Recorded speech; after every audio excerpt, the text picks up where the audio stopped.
After the Chargers decided to go back to LA, the citizens of San Diego were just up in arms. What are we going to do about pro football? You've been here for so long. What are we going to do? We need a team. We need a team. Well, the Alliance of American Football answered that cry and brought them the San Diego Fleet. Hi, I'm Mike Floyd with the Turtle Show, and today I'm talking about the San Diego Fleet. The San Diego Fleet is the new charter team of the AAF, or Alliance of American Football, that's playing in San Diego. The San Diego Fleet will be playing their games at the San Diego Stadium, which is a multi-purpose stadium in San Diego, California. And their colors are battleship gray, and yellow. The names and the colors have to deal with the city's ties to the United States Navy. They have like a giant battleship on the helmet. It just is an awesome looking logo. When they first released the mock renderings for this logo for this team, I kind of thought it was like kind of like a cheesy kind of like Twitch logo, like you'll see somebody on their video game channel. But actually seeing this logo on helmets and on uniforms, it's a pretty sweet logo. I really do like the colors of this uniforms. I really dig it. Now, like with the rest of the videos, I like to talk about the different player allocation pools that these teams can draw their players from. Each team in the AAF has a player allocation process where they can pull certain players from certain colleges, NFL teams, and CFL teams. The colleges that fall under the San Diego Fleet's footprint are Arkansas, ASUSA Pacific, Cal Poly, Fresno State, Hawaii, Humboldt State, Sacramento State, San Diego State, San Jose State, Sanford, UC Davis, UNLV, USC, and Washington. The NFL teams that fall under this footprint are the Detroit Lions, Los Angeles Chargers, the Los Angeles Rams, and the Oakland Raiders. Even though the Rams are doing really good this year and going to the Super Bowl, it's just really weird saying like LA Rams and LA Chargers. It's weird, man. And the Canadian football team that falls under the footprint for the San Diego Fleet is the BC Lions. Now, one thing that's working in the Fleet's favor is their head coach, Mike Martz. Mike Martz is a former NFL head coach and offensive coordinator. He's better known as an offensive coordinator behind the St. Louis Rams high-powered 1999 team, which won the Super Bowl that year. As head coach in the NFL, Martz's St. Louis Rams compiled a 56-36 record in his I think it was like a one-third season. So I think he ended up falling out with the management, like toward the end of that, or right toward the middle of that season, if I'm not mistaken. It's been a while since I pitched just him. His teams reached playoffs 4 times and won 2 division titles, including the NFC championships and a trip to the Super Bowl. He also worked for the Detroit Lions, San Francisco 49ers, and the Chicago Bears. The GM for the team is Dave Bowler. Dave Bowler was a scout for the St. Louis Rams in 04-07. So he worked alongside, Mike Martz when he was there with the Rams. Bowler was also assistant pro director for the Detroit Lions for 07-09. Guess who happened to be the offensive coordinator for that team?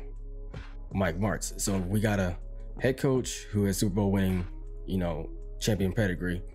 You got a GM who was also a scout, so he knows the game of football. They've worked together before. They know each other's tendencies. It's just a match made in heaven. So one thing that the AAF is priding itself on is the fact that it's building itself to be a league to where players and coaches can kind of jumpstart their careers or redo what, like maybe the harm or damage that they did before when they're playing in the NFL or coaching in the NFL, and kind of get themselves back on track.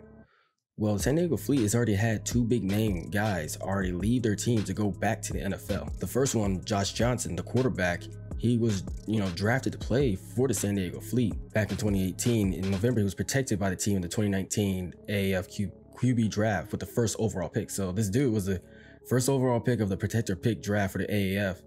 And he got the call to go to the Washington Redskins and showed up. So I think he finished like 13 or 23 with 153 yards in like one game that he came back. But from what I was reading a couple articles on the guy, and from everything that I've read, Dave Bowler, the GM, stated that Josh Johnson still wants to play for the AAF. So he still wants to play for the team. So I think they still hold the rights to him. So if the Redskins are able to get Alex Smith back pretty quickly, I don't know, that leg injury was pretty gruesome. Josh Johnson could be starting for the San Diego Fleet, but I don't know how much of the playbook he actually knows. So it would be quite curious to see. The second big name is the offensive coordinator, Josh Kitna. He was going to be the offensive coordinator for the San Diego Fleet, but he left to take a quarterback role with the Dallas Cowboys, who he used to play for back in the day. So I can kind of see why he did that, get back with the team that he knows. It goes to show like the people in the NFL are watching this league. They're already paying attention. So it's going to be a big thing if they can pull this thing off and actually do things the right way. Now, like with the rest of the teams, I like to state a couple of notable players that kind of stick out to me, that kind of jump off the page, that I think everybody should know about. The first one is going to be Mike Bercovici. He signed with Arizona Hotshots originally back in 2018, but he was later drafted by the San Diego Fleet with their 2nd round pick in the quarterback draft. Because I guess if you watch my video on how you can actually join the AAF, it explains how the players are able to get allocated toward each team because of the schools that they play with. If I'm not mistaken, he played for Arizona State as a quarterback. So that falls under the footprint for the Arizona Hotshots. So since they decided not to protect that pick or protect that player, because I think they were assigned somebody else at the time, they were able to release his rights and he was able to sign with a team that wanted him. The second player is AJ Tarpley. The curious thing about AJ Tarpley is he was signed by the Buffalo Bills as an undrafted free agent back in 2015. He only played one season with the Bills, and then he abruptly announced his retirement at the age of 23, citing concern over concussions. If I remember correctly, he had about 4 concussions that were pretty bad that kind of forced him to retire. So seeing him come back now after all these years of being off, so it was 2019, it's been about 4 years, and a 4-year layoff, and you retired because of concussions. I don't know. It just seems kind of weird. You figure somebody that's worried about concussions wouldn't come back to play for league, but I do want to see what this man can do. Maybe they came up with like a newer helmet that can, like, super prevent concussions for people that are prone to them. So we really interesting to see. The third guy is Gavin Escobar. The only reason why I actually know about this guy because I live in Texas, and he was like the big hot thing when he got drafted in 2013 by the Dallas Cowboys. He was supposed to be like the next big tight end. He's supposed to be like Jason Witten's heir apparent whenever Jason Witten decided to retire, stuff like that. It just didn't pan out. So he bounced around the league for a little while.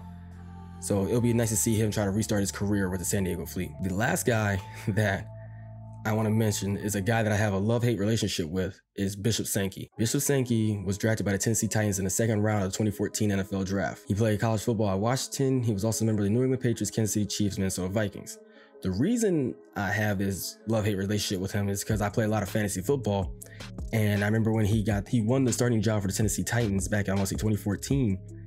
I was super high on him. A lot of the fantasy football pundits, they were all stating like, hey, if you want a guy that's going to be a workhorse running back, pick this guy up. He's going to be a beast. And I rode that burning wagon until the wheels fell off, and that was a bad season for me. He finished his rookie season with 569 yards on 152 carries and 2 touchdowns. He also recorded an additional 133 receiving yards on 18 receptions. He ended up getting released in 2016, part of their final roster cuts, and it just started going downhill from there. So by him coming to the Fleet, I think with him having that NFL experience, he's now going to be in a system behind a coach that that knows how to run high-powered offenses. It'll help him restart his career, and then hopefully when I pick him up, and if the AF will ever drop their fantasy app, if I pick him up as a fantasy running back, it's not gonna screw me over again. But that's gonna be it for this video. If you like this video, hit like, subscribe, and follow us on Facebook, and stay tuned for the coverage of the rest of the teams.